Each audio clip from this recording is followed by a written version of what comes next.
Find your way home. The words stared up at Ethan Dawson from the shattered pieces of silver scattered across the restaurant floor. And for a moment, he forgot how to breathe. His hands were shaking so badly that he could not have picked up those broken fragments even if he wanted to. And somewhere in the back of his mind, he registered that every single person in the Pinewood Grill had stopped eating to watch this disaster unfold. The compass ornament had slipped from his trembling fingers the moment he read the engraving. Because those 4 words were not just random sentiments chosen by a stranger. Those were the exact words his late wife Claire used to whisper against his lips every single night before they fell asleep. A ritual that had started on their honeymoon and continued for 7 years until the night she never came home. And now a woman he had never met before tonight stood in front of him, snow melting in her blonde hair, mascara running down her frozen cheeks in dark rivers, her stunning red dress absolutely ruined and clinging to her shivering frame. And she had no idea what she had just done to him. 3 hours earlier, everything had been different. Before we continue, please tell us where in the world are you tuning in from? We love seeing how far our stories travel.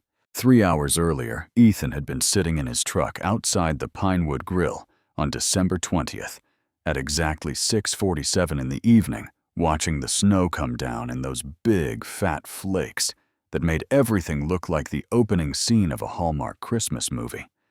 Except his life was definitely not a Hallmark movie, because those movies did not include 8-year-old daughters who wrote letters to Santa asking for someone to make their daddy smile again, instead of asking for toys.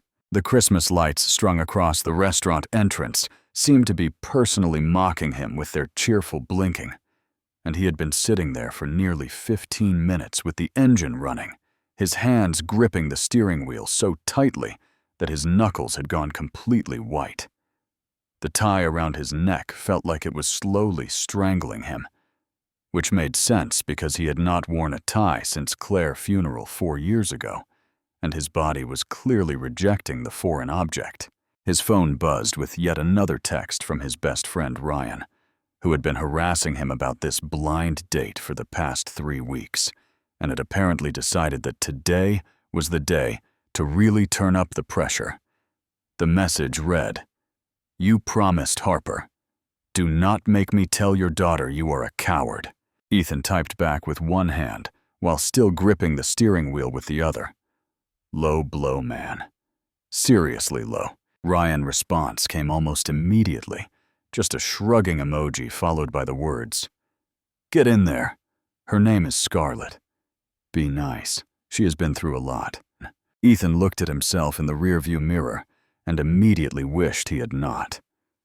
The man staring back at him looked exhausted in a way that went bone deep with dark circles under his eyes that no amount of sleep seemed to fix, and a few strands of gray at his temples that definitely had not been there 4 years ago.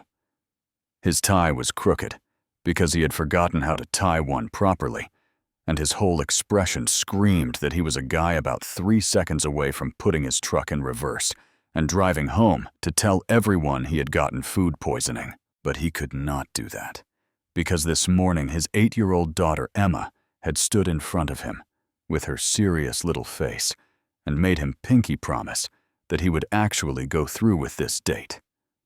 And in the Dawson family, pinky promises were sacred. They were unbreakable contracts that carried more weight than any legal document ever could. "Dawsons do not break pinky promises," Daddy Emma had said, with the gravity of a Supreme Court justice delivering a verdict. "You always told me that," and she was right. He had always told her that. Claire had started that tradition when Emma was barely old enough to understand what a promise meant, and after Claire died, Ethan had held on to it like a lifeline because it was one of the many small ways he tried to keep her memory alive. The snow was really coming down now, coating everything in white and making the Christmas lights blur into soft halos of color. Inside the restaurant, he could see couples laughing over dinner and families gathered around tables decorated with holly and candles, and every single one of them looked happy in a way that Ethan could not quite remember how to feel anymore. Here is the thing about losing your wife 5 days before Christmas. It does not just destroy that one Christmas. It destroys every Christmas after that, too. The carols that used to bring joy now just reminded him of the songs playing on the radio when he got the call. The smell of pine needles made him think of the tree they had decorated together just 2 days before she died. Even the sight of wrapped presents made his stomach clench, because Claire had been out buying last-minute gifts when the accident happened. For 4 years, Ethan had been going through the motions of Christmas for Emma's sake, plastering on fake smiles and forcing enthusiasm he did not feel because his daughter still believed in magic, and he refused to be the reason that belief died. But this year, something had shifted. This year, Emma had started leaving notes around the house that were not addressed to Santa asking for toys or games. Instead, Ethan had found a crumpled piece of paper under her pillow that read, "Dear Santa, I do not want any presents this year. I just want my daddy to smile again like he used to when Mommy was here. Can you send someone to help him not be so sad all the time? I promise I have been really good." Finding that note had absolutely wrecked him. He had sat on the edge of Emma's bed and cried for 20 minutes because his 8-year-old kid was using her Christmas wish to try and fix her broken father instead of asking for dolls or video games or any of the normal things children wanted. That was when Ryan had approached him about the blind date. And that was when Emma had overheard and immediately latched on to the idea with the kind of determination that only small children, and particularly stubborn golden retrievers, could muster. So here he was, sitting in his truck in a snowstorm about to walk into a restaurant full of happy people and pretend to be a functional human being who was capable of having a conversation with a woman that was not about work or his daughter or the weather. His wedding ring sat heavy in his jacket pocket. He had taken it off this morning for the first time in 4 years, and his left hand felt naked and wrong without it. Claire had picked out that ring herself, dragging him to 7 different jewelry stores before finding the exact one she wanted. And he had worn it every single day since she slid it onto his finger at their wedding. Taking it off felt like a betrayal, but wearing it on a date felt worse somehow. Ethan took a deep breath, then another, then forced himself to open the truck door before he could change his mind.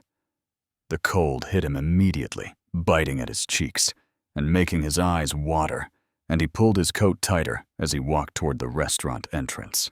The Pinewood Grill was one of those places that went absolutely overboard with Christmas decorations, which was either charming or overwhelming, depending on your state of mind.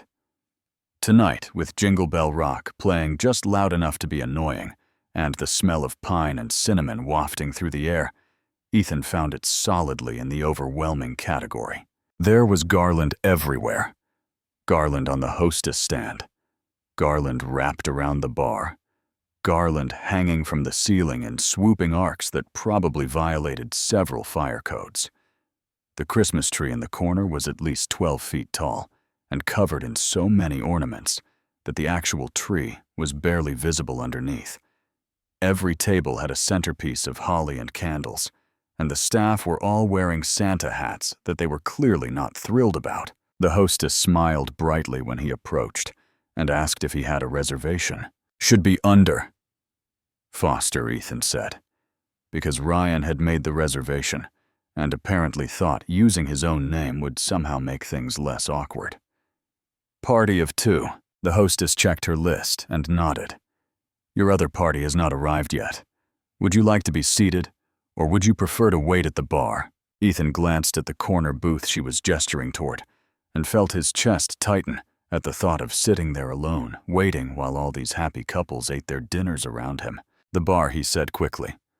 "I will wait at the bar." She led him over, and he settled onto a stool, ordering a whiskey he did not really want, because it gave his hands something to do. The bartender, a guy about his age with a name tag that said, Marcus poured it without comment and moved on to the next customer. Ethan checked his phone. 7:02. She was supposed to be here at 7, Hazira, which meant she was only a couple minutes late, which was nothing, which was totally fine and normal, and not at all a sign that she had decided not to come. He took a sip of whiskey and tried not to look at the family sitting at a table nearby. The father was helping his daughter color something on her kid's menu, while the mother laughed at something their son had said, and the whole scene was so painfully normal that Ethan had to look away. That used to be us, he thought. That was supposed to be us forever. His phone buzzed. A text from Ryan. "Are you inside?" "Yeah," Ethan typed back. "She is not here yet. She will be there." Ryan's response was immediate. "Just relax. Try to have fun. Remember what that feels like." Ethan did not bother responding to that one. The memories came whether he wanted them or not, the way they always did when December rolled around, and the world got covered in Christmas decorations that felt more like landmines than celebrations. 4 years ago, December 23rd, Claire had kissed him at the front door and told him she was running out for a few last-minute presents. She had been wearing that ridiculous reindeer sweater.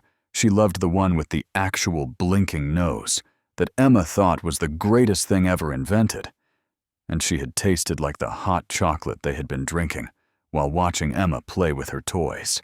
"I will be back in an hour," she had said. 2 hours tops. You know how I am in Target. Ethan had laughed and told her to take her time, that he and Emma would be fine, that they had plenty of wrapping to do anyway. Claire had made a face at that because she knew perfectly well that he was terrible at wrapping presents, that every gift he touched ended up looking like it had been attacked by a roll of tape with a personal vendetta. "Find your way home," she had whispered against his lips.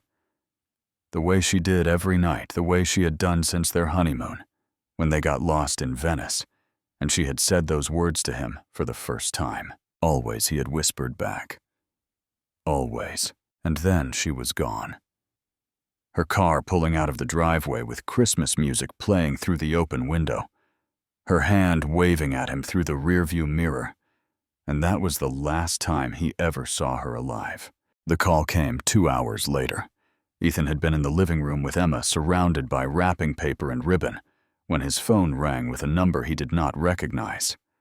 Normally, he would have let it go to voicemail, but something made him answer, some instinct he could not explain. "Mr. Dawson, this is Officer Martinez with the state police. There has been an accident." The rest of that night existed in his memory only as fragments, like a movie where someone had cut out random scenes. The drive to the hospital in a blur of Christmas lights. The doctor face when she came out to talk to him. The words that did not make sense at first, because how could Claire be gone when she had just kissed him goodbye, when she had just whispered their words against his lips? Black ice on Highway 7. A truck coming from the other direction had lost control and crossed into her lane. The impact was so severe that she never had a chance, the doctor said. She was gone before the ambulance arrived. Ethan had stood there in that hospital hallway, surrounded by Christmas decorations that now seemed grotesque and offensive, and he had felt something inside himself break in a way that he knew would never fully heal. The funeral was 3 days later, the day after Christmas. Emma had worn her fancy black dress and held his hand the entire time, and when they lowered Claire's casket into the ground, his daughter had looked up at him with her mother eyes and asked when Mommy was coming back. "She is not coming back." "Sweetheart," Ethan had managed to choke out. "Mommy is in heaven now. She is watching over us. But she cannot come back." Emma had nodded solemnly, like she understood. But Ethan knew she did not. Not really. How could she? She was only 4 years old. She still thought that if you wished hard enough, anything could happen. The months that followed were a fog of grief and exhaustion, and the impossible task of learning to be both mother and father to a little girl who kept asking when Mommy would come home from heaven to visit. Ethan had taken a leave from work, which turned into quitting his job entirely because he could not focus on anything except keeping Emma alive and fed and clothed. He had started his own carpentry business instead, working out of his garage, so he could be home whenever Emma needed him. The grief did not get smaller with time. That was the lie people told you at funerals, that it would get easier, that the pain would fade. It did not fade. You just grew larger around it, somehow built yourself big enough to carry it without collapsing under the weight every single day. But sometimes when December came and the Christmas decorations went up and the carols started playing everywhere he went, the weight became too much again. Sometimes he found himself sitting in his truck in parking lots, unable to move, unable to breathe, unable to do anything except remember what it felt like when his world still made sense. This year was supposed to be different. This year, Emma letters to Santa had made him realize that his daughter was not just grieving her mother, she was grieving him too. The father he used to be, the one who smiled and laughed and made terrible jokes that Claire always pretended to hate, but secretly loved. That father had died on December 23rd, along with his wife, and Emma had been left with a ghost wearing her daddy face. Ryan had been trying to set him up on dates for 2 years now, always with women who were nice and perfectly fine, and completely unable to penetrate the wall Ethan had built around himself. But this time, when Ryan mentioned a friend of his wife who had also lost someone, and who also struggled with Christmas, Ethan had paused instead of immediately refusing. And then Emma had overheard, and her eyes had gotten so big and hopeful that Ethan could not bear to disappoint her. "Daddy," she had said that night at bedtime, her voice serious in the way only 8-year-olds can manage. "If you go on this date, and you like the lady does, that mean I might get a new mommy someday?" "I do not know, sweetheart," Ethan had answered honestly. "It is just a date. It does not mean anything yet." But Emma had nodded like he had just promised her the moon. And in the morning she had made him pinky promise to actually go through with it. So here he was, sitting at a bar in a restaurant decorated for Christmas, waiting for a woman named Scarlett, who was now officially 20 minutes late. His phone buzzed again. "Ryan. Any sign of her?" "Not yet," Ethan typed back. Maybe she changed her mind. She would not, Ryan insisted. She is probably just stuck in traffic. The snow is getting bad. Ethan looked out the window at the snow coming down in thick curtains and felt a flicker of concern that had nothing to do with the date. Driving in this weather was dangerous. Claire had died in weather like this. If she canceled, I would understand. He typed, "It is nasty out there. She will not cancel." Ryan wrote back, "Trust me. She is not the type to bail on a commitment." Ethan was not sure if that was supposed to make him feel better or worse. He ordered another whiskey and watched the clock on the wall tick past 7:30. By 7:35, Ethan had convinced himself that he had been stood up, and honestly, he felt more relieved than disappointed. This whole thing had been a mistake anyway. He was not ready to date. He was not ready to move on. He was not ready to sit across from a stranger and pretend that his heart was not still buried in a cemetery across town. He was reaching for his phone to text Ryan that he was leaving when he felt a tap on his shoulder. "Excuse me." "Are you Ethan?" He turned around and found himself looking at a woman with dark hair and kind eyes who was maybe a few years younger than him. She was wearing a green dress under her winter coat and smiling in a way that suggested she was almost as nervous as he was. "Yeah," Ethan said, standing up automatically because his mother had raised him with manners, even if the rest of him was a disaster. "Scarlett." The woman laughed, a warm sound that made some of the tension in his shoulders ease. "Close enough. Mind if I sit? Please." Ethan gestured to the stool next to him, feeling slightly foolish for being so surprised that she had actually shown up. "Ryan did not show me a picture. He just said to look for someone looking as uncomfortable as I feel." She laughed again and ordered a glass of wine from Marcus, the bartender, who had clearly been watching this interaction with barely concealed amusement. So she said once her drink arrived. "This is awkward, is it not?" "Incredibly awkward," Ethan agreed. "I have not done this in a very long time." "Me neither." She took a sip of her wine and seemed to relax slightly. "Ryan said you are a carpenter, custom furniture mostly." Ethan found himself actually engaging in the conversation, which surprised him. "Some construction work, renovations, that kind of thing." "What about you?" She made a face that suggested her job was complicated. "Healthcare. It has been rough lately, actually. We have been dealing with staffing issues that are driving everyone crazy."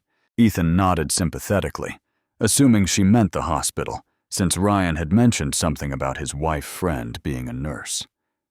"Yeah, I have heard it has been brutal for nurses since the pandemic." "You have no idea," she said with feeling. "Some days I want to just lock myself in my office and scream."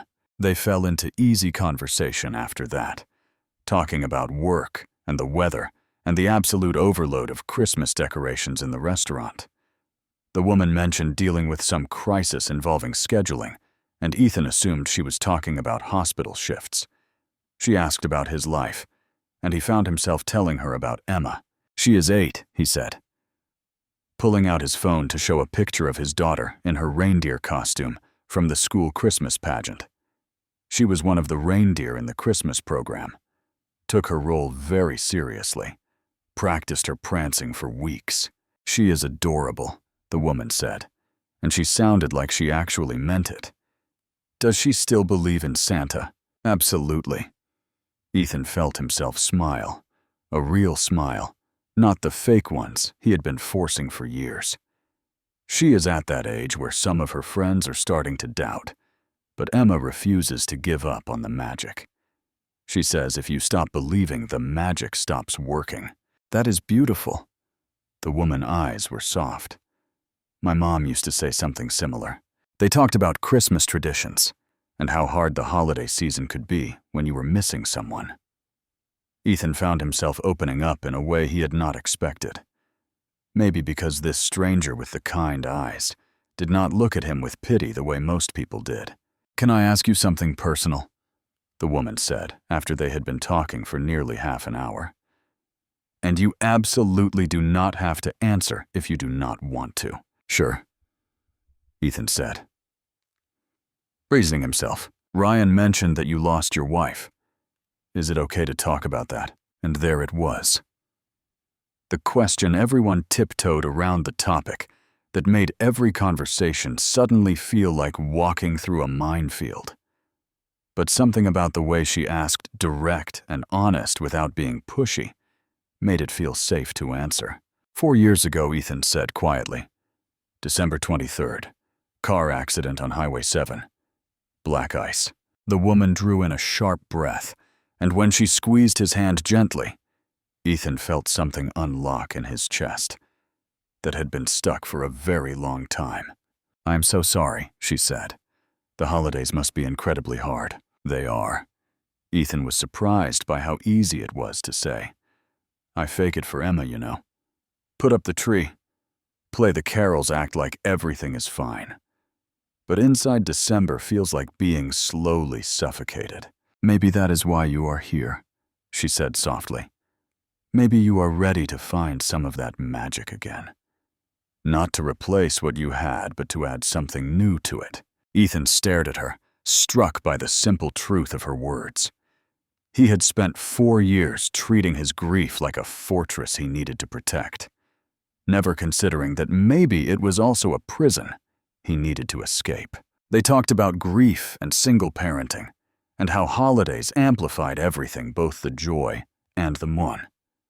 The woman shared that she had lost someone too, a fiancé, years ago, and she understood exactly what it felt like to move through the world with half your heart missing. By 7:50, Ethan was feeling something he had not felt in years. Hope. Actual, genuine hope that maybe he was not destined to spend the rest of his life drowning in memories of what he had lost. And then the woman phone rang, and everything fell apart. She glanced at the screen and her expression shifted to something that looked like panic. "I am so sorry," she said, already standing.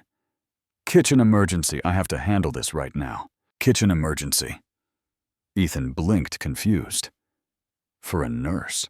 But she was already moving toward the back of the restaurant, telling him over her shoulder to stay right there, that she wanted to finish their conversation, asking if he could give her his number. Ethan sat there feeling stunned and slightly off balance, like the world had just tilted on its axis, and he had not quite caught up yet. He pulled out his phone and texted Ryan.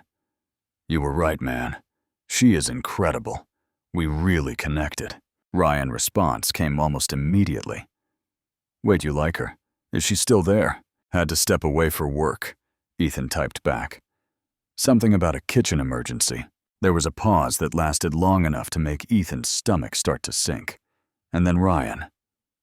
Next message appeared. "Work. Dude, Scarlett is an ER nurse. She is off tonight." "What are you talking about?" Ethan blood turned to ice. He looked up from his phone and scanned the restaurant until he spotted the woman he had been talking to. She was standing near the kitchen door, gesturing at someone inside, and she was now wearing a name tag that was clearly visible even from across the room. Diana Chen. Ryan. Next text arrived like a bomb detonating. Scarlett car broke down on Highway 7.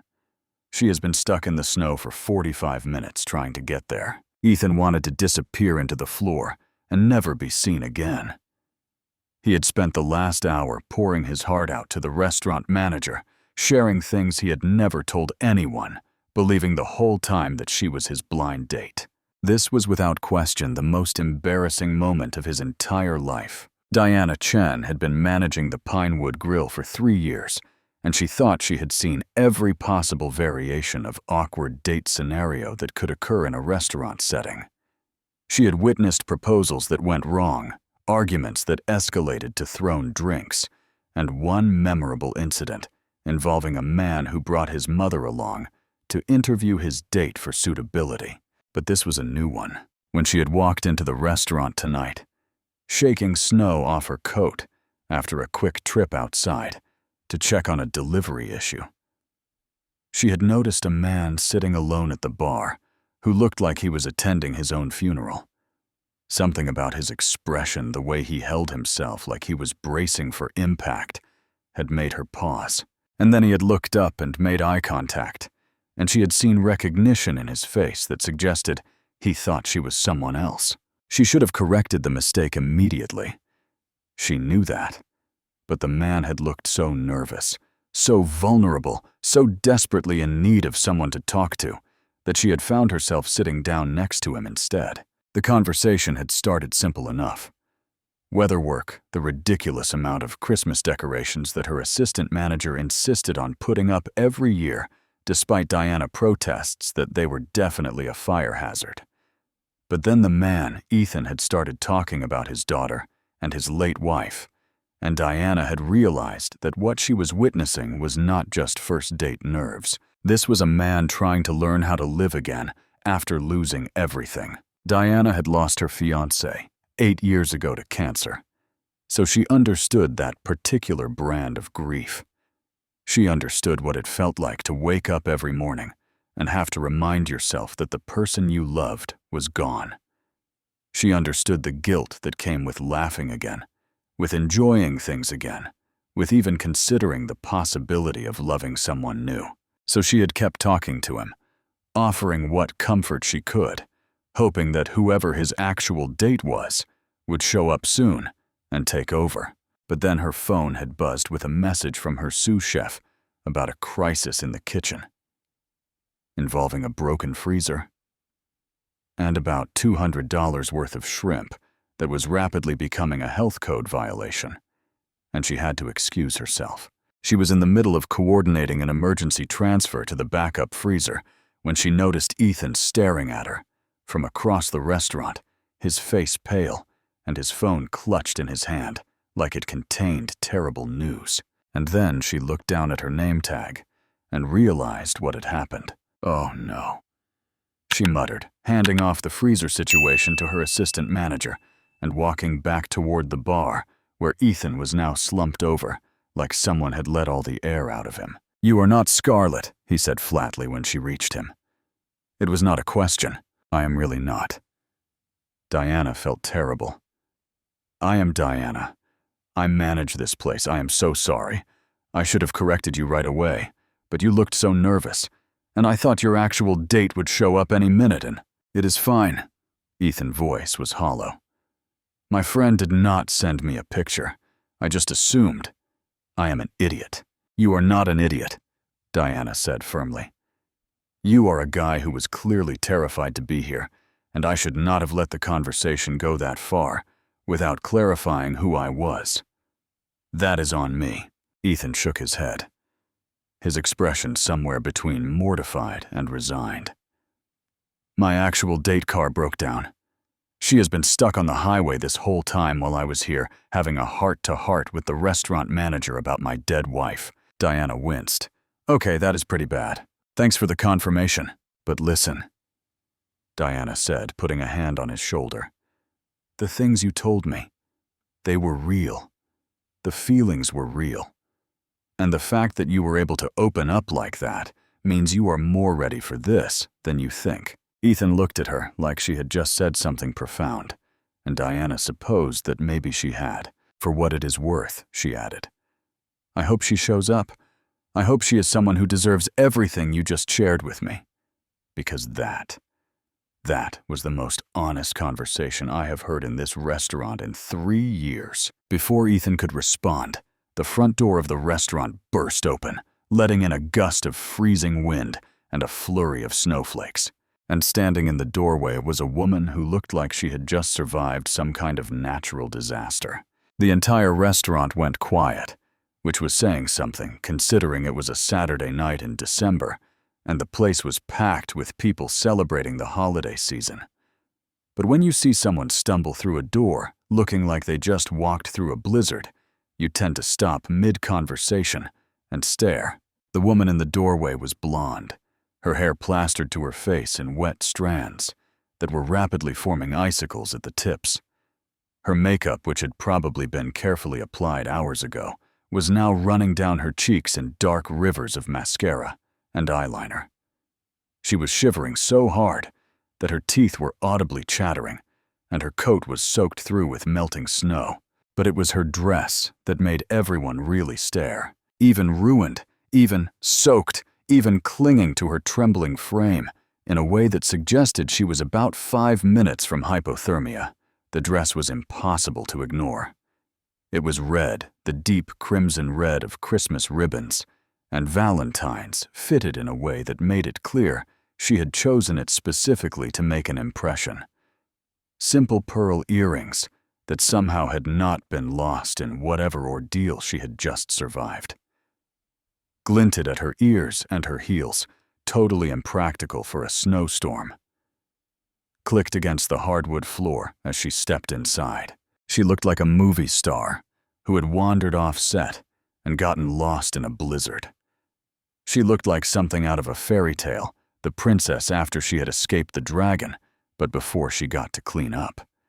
She looked absolutely beautiful and completely disastrous at the same time. Her eyes scanned the room frantically until they landed on Ethan, still sitting at the bar with Diana standing beside him. Something shifted in her expression. Recognition mixed with relief, mixed with pure exhaustion. And she started walking toward them, leaving a trail of wet footprints and melting snow in her wake. Ethan stood up without thinking, his embarrassment temporarily forgotten in the face of this entrance. "Owen!" Her voice came out shaky, probably from the cold. Ethan. Are you Ethan?" "That is me," Ethan said, and then immediately felt stupid for not saying something more helpful like, "Are you okay? Or do you need a blanket? Or should I call an ambulance?" "I am Scarlet." She was breathless and mortified, her words coming out in rapid bursts between shivers. "I am so sorry I'm late. My car died on Highway 7, and I have been trying to get here for over an hour. Said they could not come for at least 2 hours because of the weather, and I tried calling a cab, but none of them were running because of the snow, and I was going to just give up. But then a trucker stopped and gave me a ride to the exit, and I walked the rest of the way. And I know this is the worst first impression in the history of first impressions, but I promised I would be here, and I do not break promises." She paused to gasp for air, still shivering violently. "Especially not before Christmas," she finished weakly. Ethan stared at her. This woman, this complete stranger, had hitched a ride with a trucker and walked 2 miles through a blizzard to get to a blind date that most people would have canceled with a simple apologetic text. "You still came," he said, and his voice came out amazed in a way that surprised even him. "You could have just canceled. You look like you walked through a war zone." Scarlett let out a laugh that was half sob, half hysteria. "I look like a drowned rat that someone left in a freezer. But I could not. I could not just not show up. My sister is at home waiting to hear how this went, and I could not let her down. I could not give up just because things got hard." She was clutching something in her frozen hands, Ethan realized. A small package wrapped in what had probably been nice paper before it got soaked through with snow. "I brought you this," Scarlett said, holding it out to him with shaking hands. "I know it is stupid, and it is ruined now anyway, but I could not show up empty-handed at Christmas." Ethan took the soggy package carefully, suddenly aware that every single person in the restaurant was watching them with rapt attention. Even Diana, who should have been dealing with her freezer crisis, was standing there with her hand pressed to her heart, like she was watching the climax of a romantic comedy. "You should open it," Diana whispered. "Trust me." Ethan looked at Scarlett, at her ruined makeup, and her soaked hair, and her red dress that was probably never going to recover from this experience, and he felt something shift inside his chest. He carefully unwrapped the soggy paper, his hands moving slowly so he would not damage whatever was inside. It was an ornament, a silver compass, small and delicate, with an engraving on the back. "Find your way home." The world stopped. Ethan's hands started shaking so badly that the compass slipped from his fingers and shattered on the floor. And suddenly he could not breathe, could not think, could not do anything except stare at the broken pieces of silver scattered across the hardwood. Because those words, those exact words, "Find your way home," those were Claire words, the words she whispered every night, the words that had been the last thing she said to him before she walked out the door and never came back. "Oh my God!" Scarlett's voice cut through the roaring in his ears. "I am so sorry, I did not mean to. Are you okay? What is wrong?" Ethan realized there were tears streaming down his face. It took several minutes for Ethan to compose himself enough to speak, during which time Diana quietly shooed away the curious onlookers and got Scarlett wrapped in a blanket from the lost and found, while someone from the kitchen brought out hot chocolate and soup. They ended up in a corner booth, Scarlett still shivering despite the blanket, Ethan still trembling despite the warmth of the restaurant. The broken compass pieces sat in a small pile on the table between them, and neither of them seemed to know how to begin. Finally, Scarlett broke the silence. "I did not know," she said quietly, "about those words.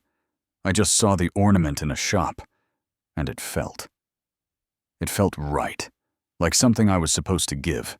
Ethan looked at her, at this woman who had literally walked through a blizzard for him, and felt the walls he had built around his heart start to crack. "My wife," he said, his voice hoarse. "She used to say that. Every night before we fell asleep, she would whisper, 'Find your way home,' against my lips. It was our thing. Had been since our honeymoon." Scarlett's hand flew to her mouth. "Oh God, I am so sorry. I had no idea." "How could you?" Ethan shook his head. "It is not your fault. It is just. Coincidence does not feel like a big enough word for what just happened." They sat in silence for another moment, both processing the strangeness of the situation. Then Scarlett took a shaky breath and spoke. "Can I tell you something?" Something that might make this less weird, or possibly more weird. I honestly do not know anymore. Ethan nodded, not trusting himself to speak. I understand loss at Christmas, Scarlett said quietly. I understand it better than I wish I did. 12 years ago, Christmas Eve, my parents were driving home from a holiday party. My little sister Mia was in the back seat. She was 4 years old. She paused, and Ethan saw her hands tighten around her mug of hot chocolate. They hit black ice. The car went off an embankment. My parents died on impact. Mia survived barely. She spent weeks in the hospital recovering. Ethan's breath caught. I am so sorry. I was 20 years old, home from college for winter break. I was at my apartment that night wrapping presents and watching Christmas movies, waiting for them to get back. The call came at 11:47 p.m. I remember the exact time because I looked at the clock right before I answered, annoyed that someone was calling so late. She wiped at her eyes with the back of her hand. I dropped out of college the next week, became Mia legal guardian, raised her myself because there was no one else. She is 16 now, and she is amazing, and I would do it all again in a heartbeat. But Christmas is hard. Christmas is always going to be hard. Ethan reached across the table and took her hand. His fingers were still cold, and so were hers, but somehow the contact felt warm. Highway 7, he said quietly. That is where my wife. That is where Claire. I know, Scarlett whispered. I heard you say it earlier when I walked in. I thought my heart was going to stop. That road has taken so much from both of us. They sat there, hands intertwined, two strangers connected by the strangest and saddest of coincidences. The restaurant hummed with life around them, other diners eating and laughing and celebrating, completely unaware that two people in the corner booth had just discovered a bond built on shared grief. My sister pushed me to come tonight, Scarlett said finally. She has been telling me for months that I need to stop putting my own life on hold, that I have spent 12 years taking care of her, and it is time I took care of myself. She practically shoved me out the door when I tried to cancel because of the weather, Emma Ethan said. My daughter. She made me pinky promise I would actually show up. She has been writing letters to Santa asking for someone to make her daddy smile again. Scarlet eyes filled with fresh tears. That is the most heartbreaking and beautiful thing I have ever heard.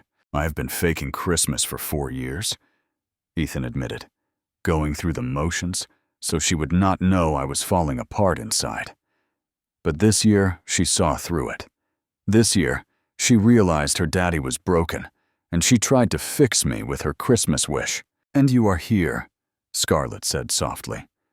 Despite everything, despite how hard it must have been to walk through those doors, you are here. So are you. Ethan squeezed her hand. You walked 2 miles through a blizzard. You could have frozen to death. Why? Because I promised. Scarlett's voice was firm despite her exhaustion. And because maybe I was hoping that something good could come out of something that started so badly. Maybe I was hoping that the universe would not be cruel enough to put another obstacle in my path on the week of Christmas. They looked at each other across the table. Two people who had every reason to give up on love and happiness and hope. Two people who had shown up anyway. This is the strangest date I have ever been on, Ethan said. Me too, Scarlett agreed. But I do not want it to end yet. Neither do I. Diana appeared at their table with 2 plates of food that neither of them had ordered. On the house, she said with a smile. Consider it an apology for the confusion earlier. And also because that was the most romantic thing that has ever happened in my restaurant, and I want to see how it ends. Scarlett looked confused. What confusion? Ethan felt his cheeks flush. I will explain later. It involves me being an idiot, and your blind date talking to the restaurant manager for an hour, thinking she was you. Scarlett burst out laughing, a real laugh that transformed her whole face despite the ruined makeup and the still damp hair. This night keeps getting weirder and weirder. Diana winked at Ethan. I told you she would be worth waiting for." As Diana walked away, Ethan looked at Scarlett, at this woman who had fought through a snowstorm to keep a promise, who understood his grief in a way most people could not, who had somehow given him a gift engraved with his late wife, words without having any idea what they meant. So Ethan said slowly, "Want to start over?" Scarlett smiled, and it was like watching the sun break through clouds. "I would like that." "Hi, I am Scarlett Hayes. I am an ER nurse. I have a teenage sister named Mia. I cannot cook to save my life, and I walked 2 miles through a blizzard because I do not know how to give up on things." "Ethan Dawson," Ethan replied. "I am a carpenter. I have an 8-year-old daughter named Emma.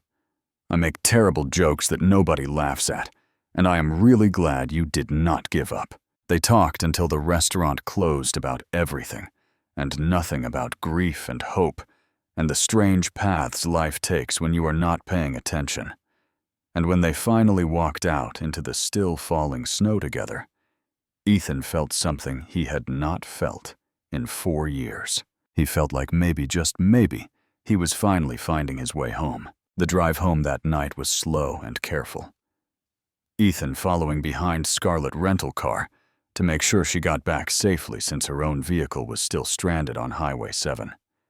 They had exchanged phone numbers and made plans to meet for coffee later in the week, and Ethan could not stop smiling even though the roads were treacherous and the snow showed no signs of letting up. When he finally pulled it into his driveway, he sat in his truck for a full 5 minutes, just breathing. This night had been a disaster from start to finish.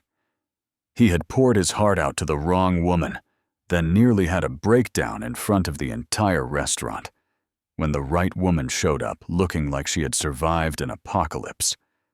The compass ornament that Scarlett had given him was still in pieces on a table at the Pinewood Grill, which Diana had promised to sweep up and save for him. And yet somehow impossibly it had also been the best night he had had in 4 years. Inside the house, Ryan's wife Sarah was watching TV with the volume low, Emma asleep under a blanket next to her on the couch. "How did it go?" Sarah whispered, her eyes bright with curiosity. "Ryan has been texting me updates all night. Something about you talking to the wrong person." Ethan felt his cheeks flush again. "I will explain tomorrow." "But yeah, it was good. Really good." Sarah's face broke into a wide smile. "I am so happy for you, Ethan." "Really?" He carried Emma up to her bed, tucking her in carefully and brushing her hair back from her forehead. She stirred slightly and opened her eyes. "Daddy, did you go on your date?" "I did, sweetheart. Go back to sleep." "Did you like her?" Emma's voice was drowsy but insistent. "Did she make you smile?" Ethan thought about Scarlett, about her determination and her kindness, and the way she had laughed when he admitted to the mix-up with Diana. He thought about the broken compass and the words engraved on it, about the strange magic of coincidence that had brought them together. "Yeah," he said softly. "She did." Emma smiled without opening her eyes. "Good. That is what I asked Santa for." The next few days passed in a blur of texted conversations and phone calls that lasted hours. Ethan learned that Scarlett was an emergency room nurse at St. Mary Hospital, that she worked brutal hours and often came home so exhausted she could barely remember her own name, that she had been raising Mia since she was 20 years old and had never once regretted the sacrifice. He learned that she loved old movies and hiking, and terrible puns, that she was allergic to cats but desperately wanted one anyway, that she sang off key in the shower and could not cook anything more complicated than scrambled eggs. He learned that she still visited her parents' graves every Christmas Eve, that she lit candles for them and told them about her year, that Mia always came with her and they would stay until the candles burned down. And she learned about him too, about Claire, and how they had met at a community theater production where he was building sets and she was painting them. About the proposal he had planned for months, complete with a scavenger hunt through all their favorite places in the city. About Emma and her mermaid obsession and her belief in Christmas magic that somehow survived even though her mother had not. 3 days after the disaster date, they met for coffee at a little cafe halfway between their houses. Ethan arrived early because he was nervous, and then Scarlett arrived early because she was also nervous, and they both laughed at themselves for being so anxious about something that already felt so right. She looked different today, without the ruined makeup and the soaked hair, and the dress that had probably had to be thrown away. She was wearing jeans and a cozy cream-colored sweater, her blonde hair dry and shining, and she was somehow even more beautiful than she had been in that stunning red dress. "Hi," she said, sliding into the seat across from him. "Hi yourself." Ethan felt his heart doing something complicated in his chest. "You look amazing." And dry. Very dry. Scarlett laughed. "I figured I would try arriving in something other than a natural disaster state this time. Mix things up a little." They ordered coffee and talked for 3 hours without noticing the time passing. The conversation flowed easily, jumping from topic to topic, without any of the awkward pauses that usually plagued first and second dates. Ethan found himself actually laughing actual real laughter that came from somewhere deep in his chest, and Scarlet eyes would light up every time he did, like she was counting each laugh as a personal victory. "Tell me about Emma," she said eventually. "Not the facts, but the real stuff. What makes her?" Ethan thought for a moment. "She is stubborn. Gets that from her mother. Once she decides something, there is no walking her out of it. She is also incredibly kind. Last month, she gave her allowance to a homeless man we passed on the street, did not even hesitate. She is obsessed with mermaids. Obsessed. Her room looks like the Little Mermaid exploded inside it, and she still believes in magic. After everything she has been through, losing her mom at 4 years old, she still believes that if you wish hard enough, good things will happen." "She sounds amazing," Scarlett said softly. "She is. She is the reason I get up in the morning, the reason I keep going." Ethan paused. "She is the reason I was there that night, actually. At the restaurant. She made me promise." Scarlett reached across the table and took his hand. "Then I owe her a thank you." They made plans to have dinner later in the week, a real dinner, at a real restaurant, where Ethan would make an actual reservation, and Scarlett would drive a rental car that was not stranded on the highway. And when they said goodbye in the parking lot, Scarlett hugged him, and Ethan held on longer than was probably appropriate for a second date. "I am really glad your car broke down," he murmured against her hair. "Me too," she whispered back. "Best worst night of my life." 2 weeks passed, and what had started as a disastrous blind date had somehow evolved into something that felt like the beginning of a real relationship. They saw each other whenever their schedules allowed, which was not as often as either of them would have liked. Given Scarlett brutal ER shifts and Ethan tendency to work through meals when he was in the middle of a project. But they made it work. Coffee dates when she had an hour between shifts. Dinner at his house when Emma was at a friend for a sleepover. Long phone calls late at night when they were both too tired to sleep, but not tired enough to stop talking. Emma was curious about Daddy's new friend, as Ethan had been calling Scarlett, and she peppered him with questions every time he came home from seeing her. "Is she pretty?" Emma asked one night while Ethan was making dinner. "Very pretty." "Does she like mermaids?" "I do not know. I will have to ask her." "Can she braid hair?" Emma's voice turned serious. "Because you are really bad at braiding hair, Daddy. Really, really bad." Ethan laughed. "I will ask about that too." When they finally decided it was time for Emma to meet Scarlett, Ethan was more nervous than he had been for any date in his entire life. This was the real test. Emma was his whole world, and if she did not like Scarlett, or if Scarlett could not connect with her, then none of this would work, no matter how well he and Scarlett fit together. But he should not have worried. Scarlett showed up with a gift she had picked out herself, a mermaid coloring book with glitter crayons that made Emma's eyes go wide with wonder.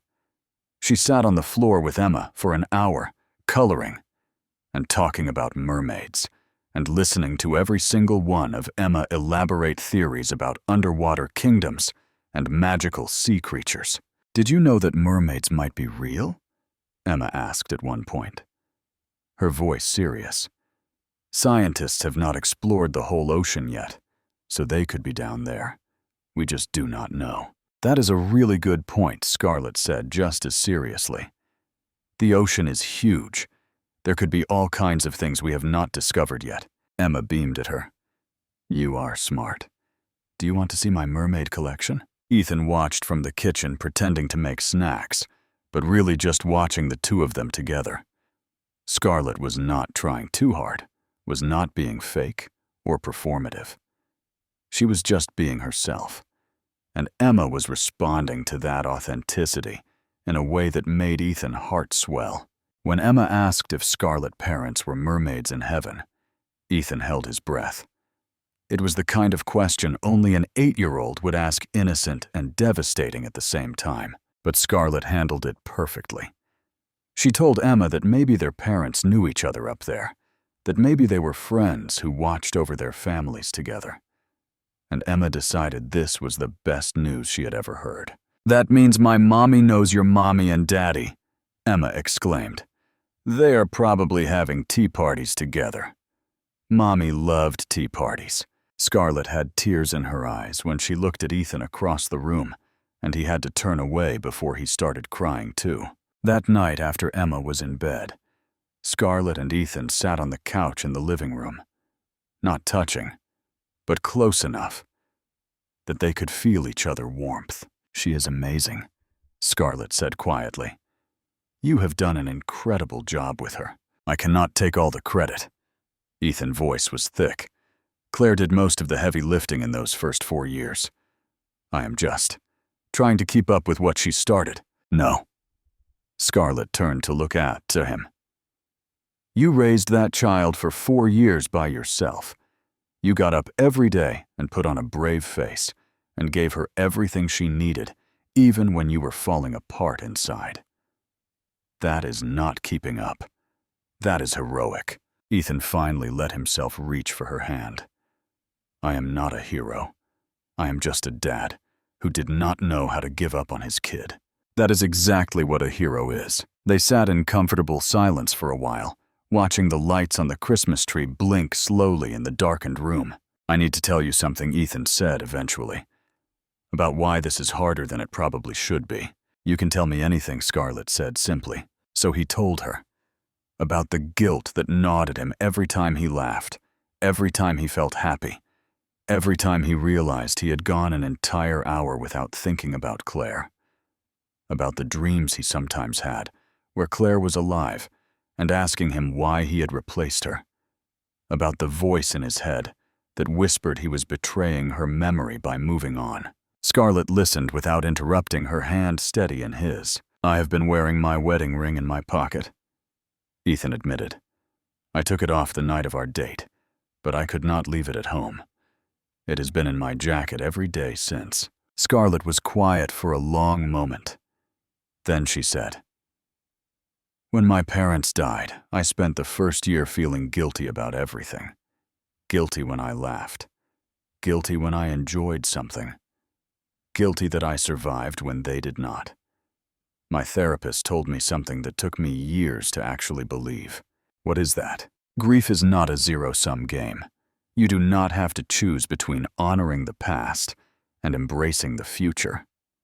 You can do both. Loving someone new does not erase the love you had before. It is not replacement. It is expansion." Ethan felt something crack open in his chest, something that had been sealed tight for 4 years. "Claire would want you happy," Scarlett continued softly. "I never met her, but I know she loved you. And people who love us do not want us to spend the rest of our lives in pain. They want us to live, to laugh, to find joy again."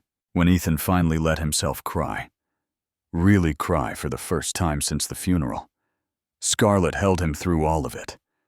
She did not try to fix it or make it better. She just sat with him in the darkness and let him grieve.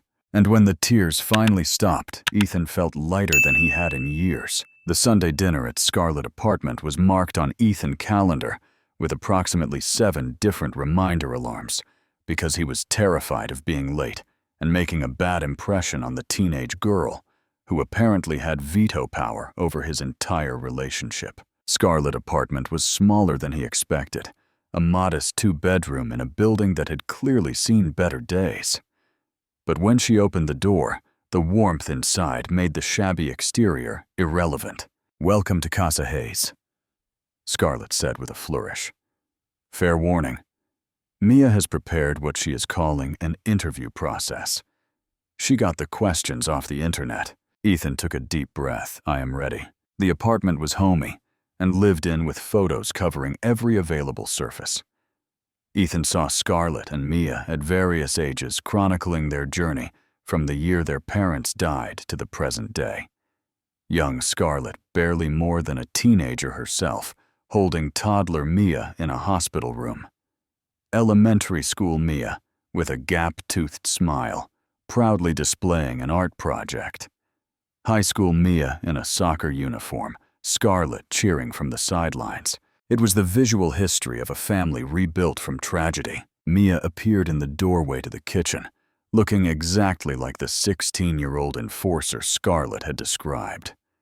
She had her sister blonde hair, but darker eyes, and her expression was carefully neutral in a way that suggested she was withholding judgment until she had more data. "You must be Ethan," she said flatly. "And you must be Mia." Ethan extended his hand. "Nice to meet you." Mia shook it once firmly, then gestured toward the couch. "Sit down, we need to talk." Scarlett shot him an apologetic look, but Ethan just smiled. He had faced down angry contractors and difficult clients, and his own 8-year-old during a sugar crash. He could handle one protective teenager. The interrogation that followed was comprehensive. Mia asked about his job, his income, his intentions, his criminal history, or lack thereof, and his credit score. She asked how long he had been a widower, how he was handling his grief, whether he had been to therapy, and what his thoughts were on emotional vulnerability in men. "I read an article about toxic masculinity," Mia explained, when Ethan looked surprised by that last question. "I want to make sure you are not going to emotionally stunt my niece by failing to model healthy communication." "You mean Emma? Do you have another potential niece I should know about?" Ethan could not help but laugh. "She has got you there," he said to Scarlett. The ice cracked slightly when Ethan showed Mia pictures of Emma. Something in the teenager tough facade softened when she saw the photos, especially the one from the Christmas pageant, where Emma was dressed as a reindeer. "She was 4 when she lost her mom?" Mia asked quietly. "Just turned 4. Mia was silent for a moment. "I was 4 when. I do not remember much about before, just flashes sometimes." Ethan met her eyes. "Emma says the same thing. She has a few memories of her mother, but they are fading. I try to tell her stories, show her pictures, but it is hard." Something passed between them, an understanding that transcended the awkwardness of the interview. "You are not what I expected," Mia said finally. "What did you expect?" "I do not know. Someone who would try too hard. Someone who would be fake nice to get my sister approval." Mia shrugged. "You seem real." "I am too tired to be fake." Ethan smiled. "Single parenting takes everything you have got. There is nothing left over for pretending." Mia nodded slowly, then turned to her sister. "He can stay for dinner." Scarlett let out a breath she had apparently been holding. "Thank God. I already bought the groceries." The dinner that followed was surprisingly comfortable once Mia decided Ethan had passed her initial screening. She talked about school, her friends. A boy named Jake, who she insisted was just a friend, but blushed when she mentioned him. Scarlett cooking was as promised terrible.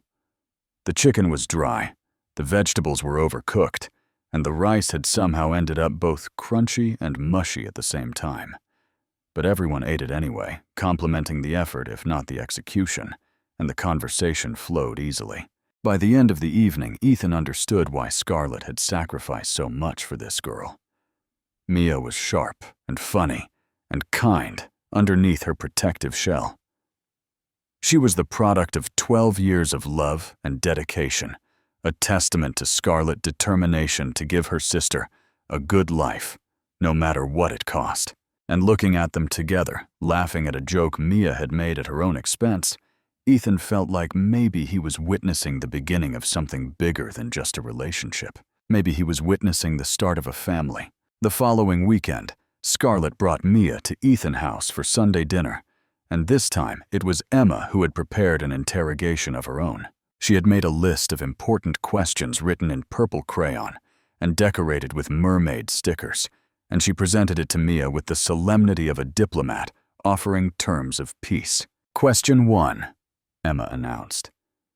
Do you know that mermaids are probably real? Mia looked at the list, then at Emma, then at Ethan.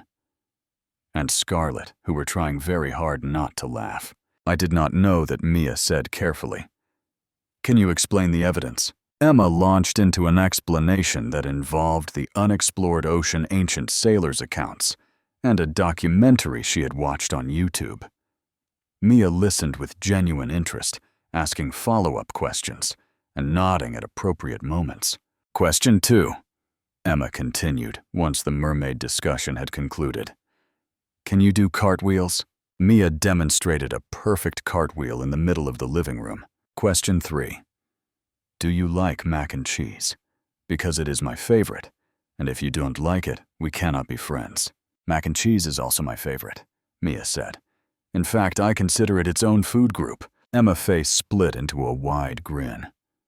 You passed. She turned to her father. Daddy, she passed. Can she stay for dinner? That is the plan, sweetheart. The rest of the evening was chaos in the best possible way.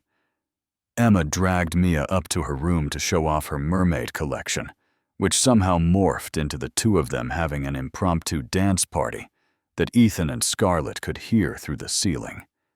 Then Emma insisted on teaching Mia a card game she had invented, the rules of which seemed to change every few minutes, based on whatever would help Emma win. Watching them together, Ethan felt something settle in his chest.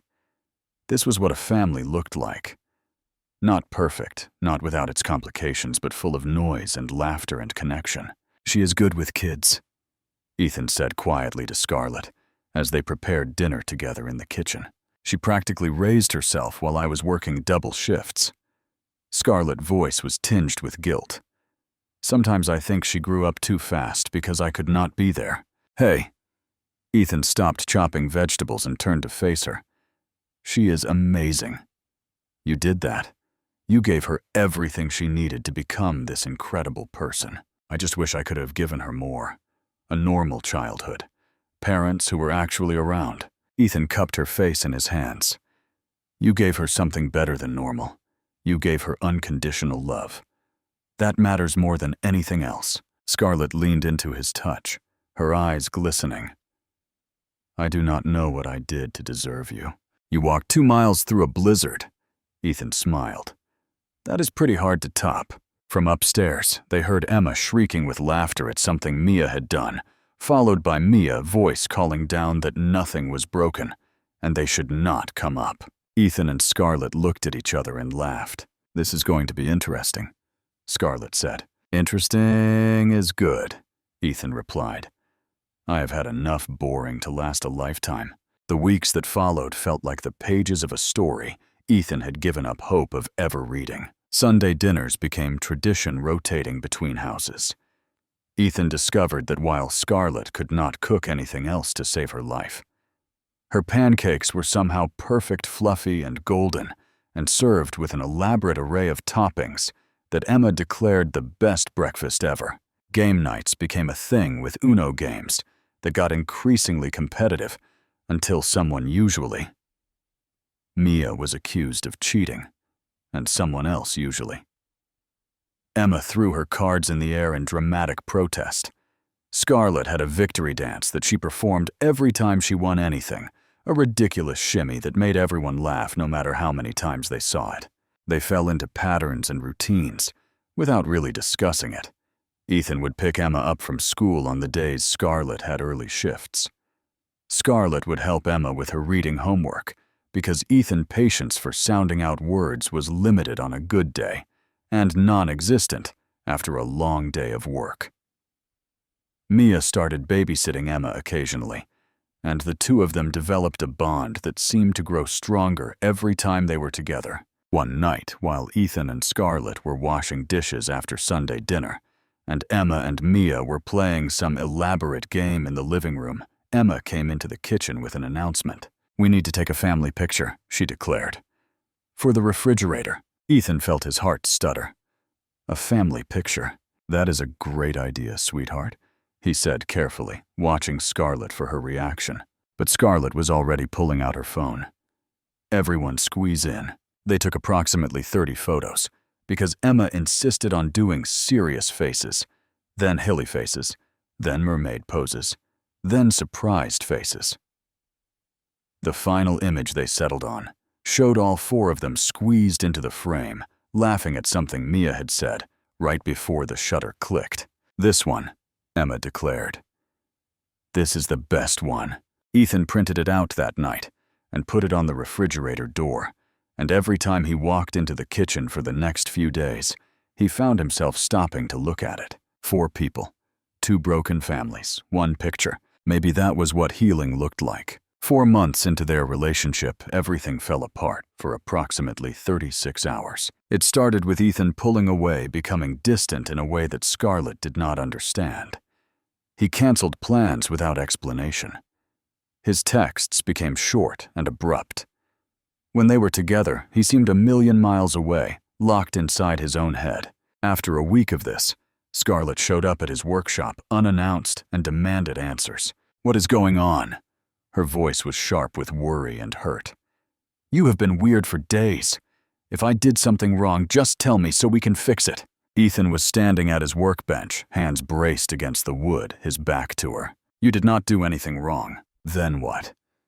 "Because I am going crazy trying to figure it out, and I refuse to just sit around waiting for you to decide if you still want this." The silence stretched out so long that Scarlett started to worry she had pushed too hard.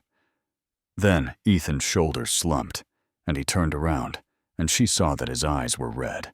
"It is the anniversary," he said quietly, "of Claire's death, the 23rd. "Oh, Ethan." Scarlett's anger dissolved immediately.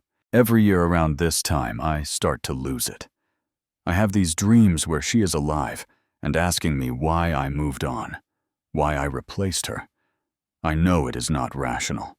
I know she would want me to be happy. But the guilt." He pressed the heels of his hands against his eyes. "I have been pushing you away because I do not know how to feel happy and guilty at the same time." Scarlett crossed the workshop and wrapped her arms around him. "Listen to me. You do not have to choose between loving her memory and loving me. Grief is not linear. It does not follow a schedule. You are allowed to fall apart sometimes, but you do not have to do it alone. I do not want to drag you into my mess. It is not a mess. It is grief. It is human. And you can either let me help you carry it, or you can push me away and try to carry it alone. But I am telling you right now, you do not have to do it alone anymore." Ethan finally let himself break down, sobs racking his body as Scarlett held him through it. She did not try to fix it or make it better. She just stood there, solid and present, letting him feel everything he had been trying to suppress. When the tears finally stopped, Ethan pulled back and looked at her. "I want to go see her. At the cemetery. Would you come with me?" "Of course." They went the next morning, December 23rd, with Emma and Mia in tow. Scarlett brought flowers, white roses, that she left at the base of Claire's headstone, along with a note she had written the night before. "Thank you for Emma." The note read, "Thank you for loving Ethan so well that he still believes in love. I promise to take care of them." Emma talked to her mother grave the way she always did, telling her about school and her mermaid collection and Scarlett's terrible cooking. And when they finally walked away, Ethan felt something shift inside him. The grief was still there. It would always be there. But so was hope. So was love. So was the future. And for the first time in 4 years, that felt like enough. 6 months into the relationship, Scarlett came home from a double shift, looking more exhausted than Ethan had ever seen her. She collapsed onto his couch without even taking off her coat. Her eyes closed and her face pale. "Rough night?" Ethan asked. Sitting down beside her, "You have no idea." She did not open her eyes. "We were short-staffed again. I worked 16 hours straight. I do not think I have eaten anything today, except coffee and a granola bar someone found in their locker." Ethan pulled her into his arms. "This cannot be sustainable." "It is not." Scarlett's voice was muffled against his chest. "But the bills do not care if I am sustainable. Mia College Fund needs another $20,000. The rent went up again. And I just found out my car needs new brakes." This was a conversation they had been tiptoeing around for months. Scarlett worked brutal hours, often, coming home so exhausted she could barely keep her eyes open. She was burning herself out trying to save money for Mia's future, and it was taking a visible toll. 2 weeks later, Scarlett came home with news that made Ethan's stomach drop. "I got a job offer," she said quietly. "From a hospital in Phoenix. Phoenix. Over 1,000 miles away. A different state. A different life. A different everything. It is a travel nurse position." Scarlett continued, not meeting his eyes. 3 times my current salary. Huge signing bonus. Enough to pay for Mia's entire college education with money left over. For how long? 2 years minimum. Maybe longer. The silence that followed was devastating. Ethan wanted to be supportive. He knew how hard Scarlett had worked, how much she had sacrificed to give Mia a good future. He knew that this opportunity was exactly what she had been hoping for, the solution to the financial stress that had been crushing her for years. But 2 years. 2 years of video calls and occasional visits. 2 years of watching Emma grow up without Scarlett there for Sunday dinners and game nights and mermaid discussions. 2 years of this thing they had built together, slowly falling apart under the weight of distance. "When do you have to decide?" "End of the month." Ethan nodded slowly, his heart sinking. Okay, we will figure it out." But they both knew that some things could not be figured out.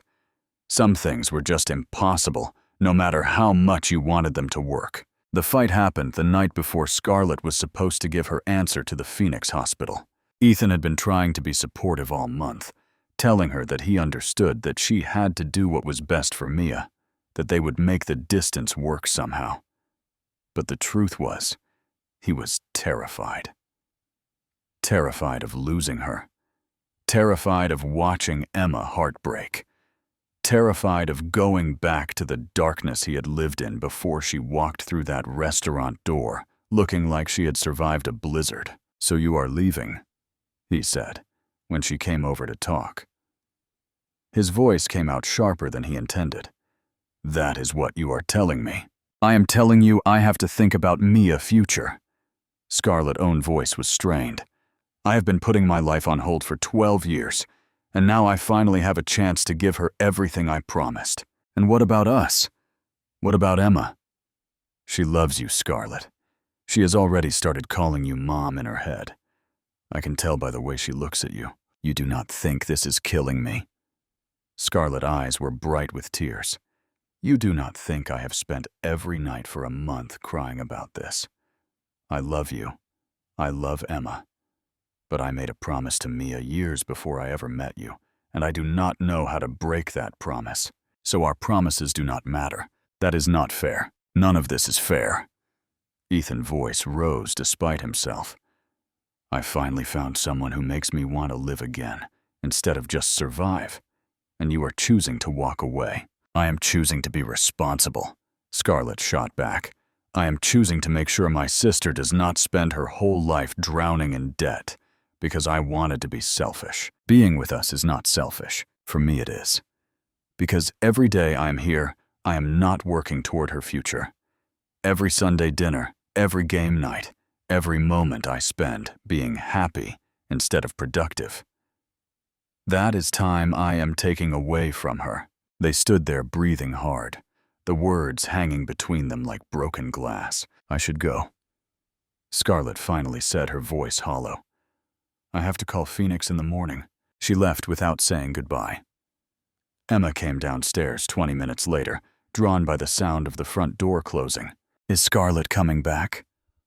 She asked, her voice small. Ethan looked at his daughter, at her worried eyes, and her pajamas with mermaids on them, and felt his heart crack in half.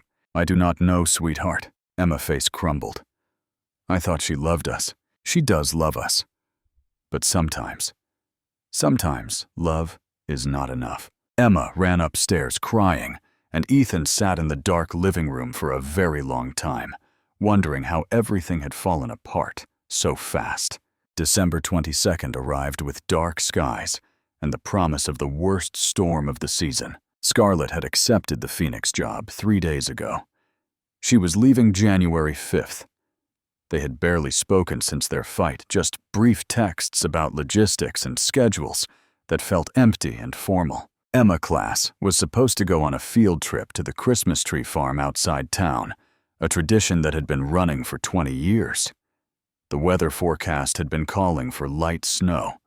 Nothing unusual for December in this part of the country, but weather forecasts were wrong sometimes. Ethan was at a job site 45 minutes away when his phone rang with a number he recognized as Emma's school. Mr. Dawson, this is Principal Martinez. I need you to stay calm. Those words, stay calm, immediately made his heart start racing. The school bus got stuck on Highway 7. The snow came in faster than expected. The bus slid off the road and cannot get back on. Emergency services are on their way, but the roads are closing. We are in contact with the driver and all the children are safe, but Highway 7, the same highway where Claire died, the same highway where Scarlett's parents had their accident. I am coming, Ethan said, already running to his truck. Tell them I am coming. But when he turned the key in the ignition, nothing happened. His battery, which he had been meaning to replace for weeks, had finally given up in the cold. He tried again. Nothing, again, nothing. 23 miles between him and his daughter. No working vehicle. Roads closing by the minute. Ethan did the only thing he could think of. He called Scarlett. Scarlett was at her apartment packing boxes when her phone rang. Emma is trapped. Ethan's voice was ragged with panic. School bus got stuck on Highway 7. My truck will not start. I cannot get to her. Scarlett, I need help. Everything in Scarlett's body went cold. Highway 7. In a blizzard. The same road that had taken everything from her. She had not driven in serious snow since her parents' accident. The few times she had tried, she had panic attacks so severe she had to pull over and wait them out. Winter driving was her deepest fear, the trauma she had never been able to shake, no matter how many years passed.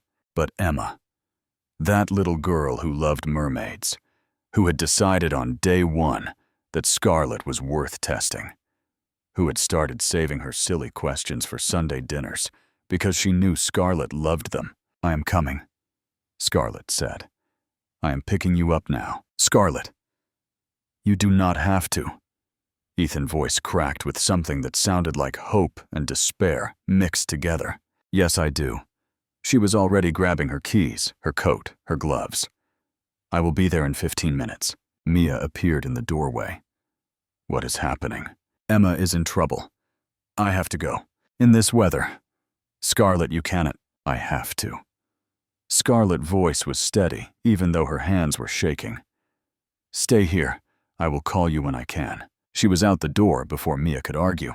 The drive to Ethan's job site was terrifying. Visibility dropped to almost nothing within minutes. Other cars had already slid into ditches. Scarlett's hands gripped the steering wheel so tightly, her knuckles turned white, and tears streamed down her face as flashbacks hit her in waves.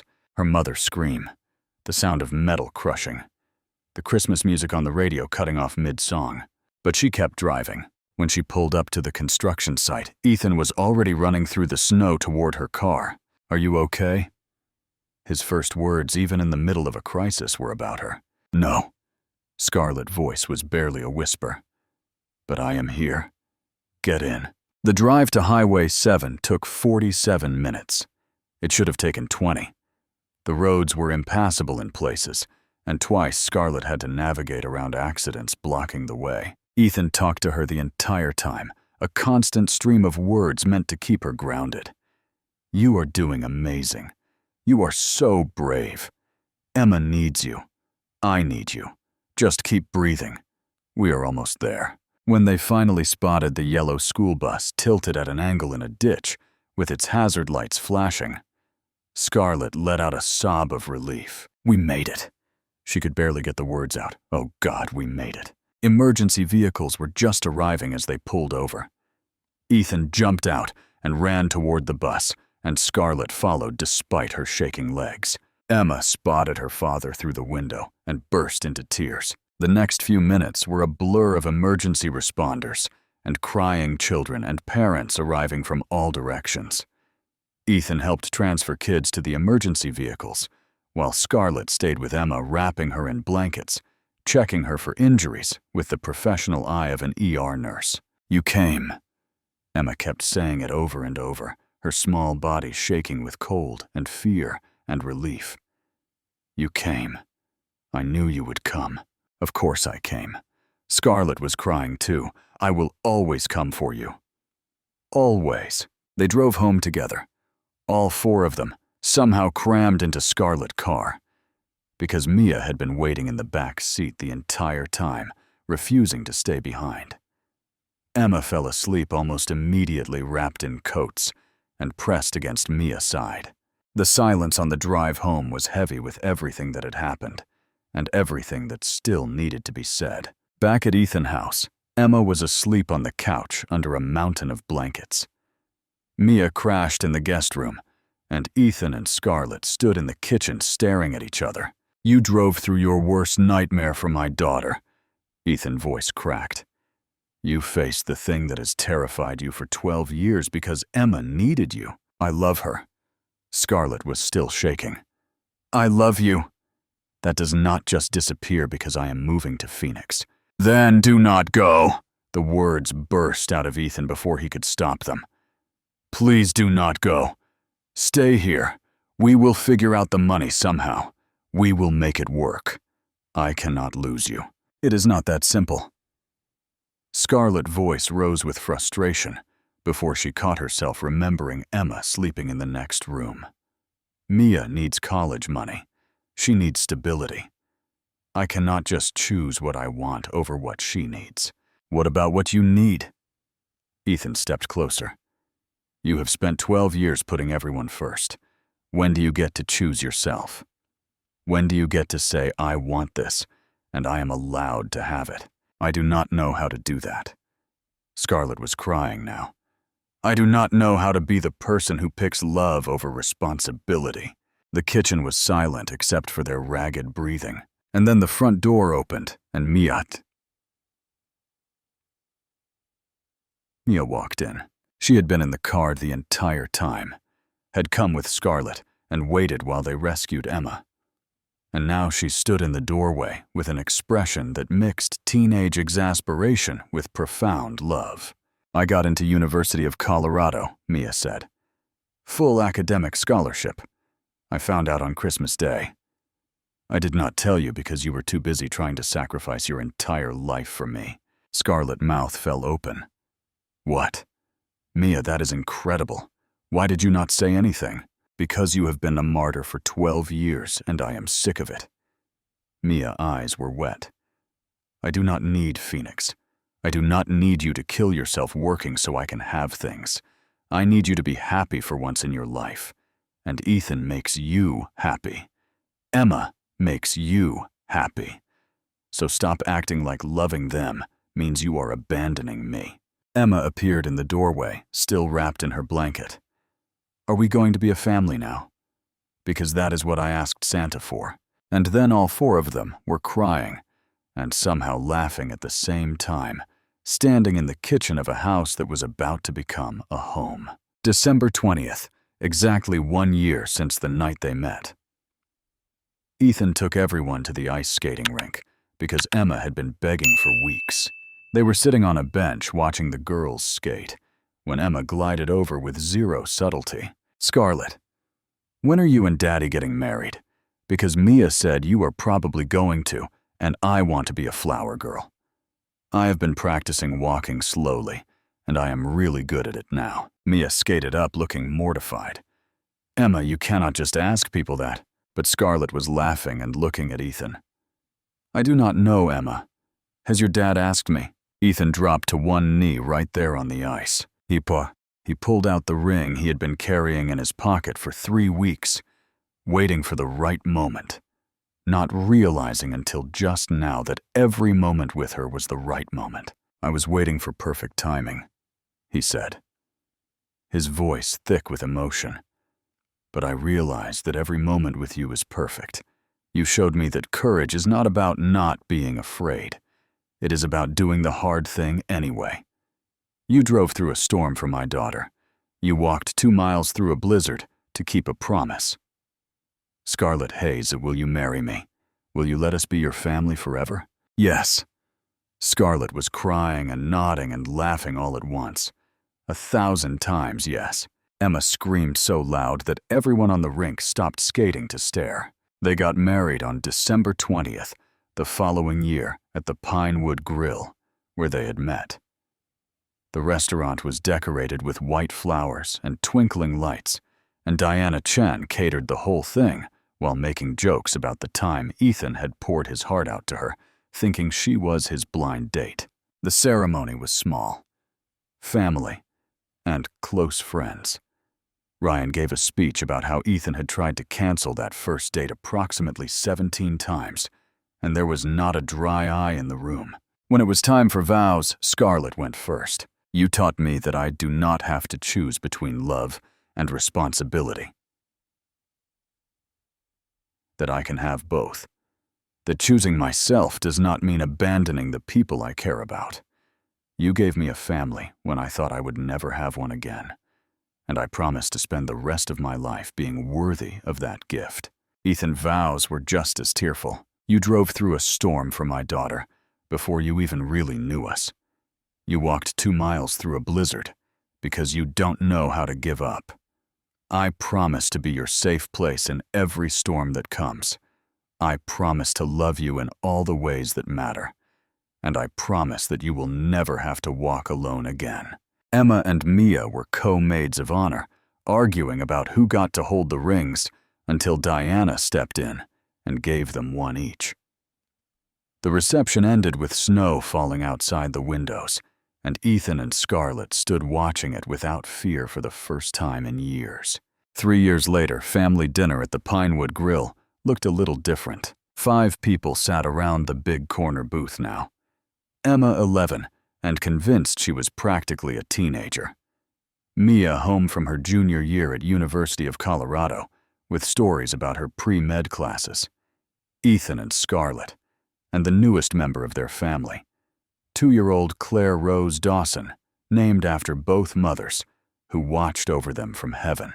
The toddler banged her spoon on her high chair and demanded more mashed potatoes with the authority of a tiny dictator. Emma was trying to teach her to say mermaid. Mia was pretending to help, while actually filming the whole thing for her social media. It was chaos. It was noise. It was everything Ethan had stopped believing in after Claire died. He looked at Scarlett across the table at this woman who had walked through a blizzard to keep a promise, and she smiled back at him with the same light in her eyes that had been there since the beginning. The compass ornament, carefully repaired by a jeweler who specialized in antiques, hung around his neck on a simple chain. He wore it every day now, not because he was still lost, but because she had helped him find his way home. Sometimes the blind dates that almost do not happen are the ones that change everything. Sometimes, courage looks like walking through a storm or creating a new life from broken pieces. And sometimes, if you are brave enough to show up even when you are terrified. Christmas miracles really do happen. Friends, if this story touched your heart today, do not forget to hit that subscribe button and join our channel family. We bring you heartwarming stories like this one every week. Stories about second chances, about love that finds a way, about families built from broken pieces. If you know someone who needs a little hope this season, share this video with them. And drop a comment below telling us where you are watching from. We love hearing from our viewers all around the world. Thank you for being here with us today. And remember, it is never too late to find your way home. See you in the next story.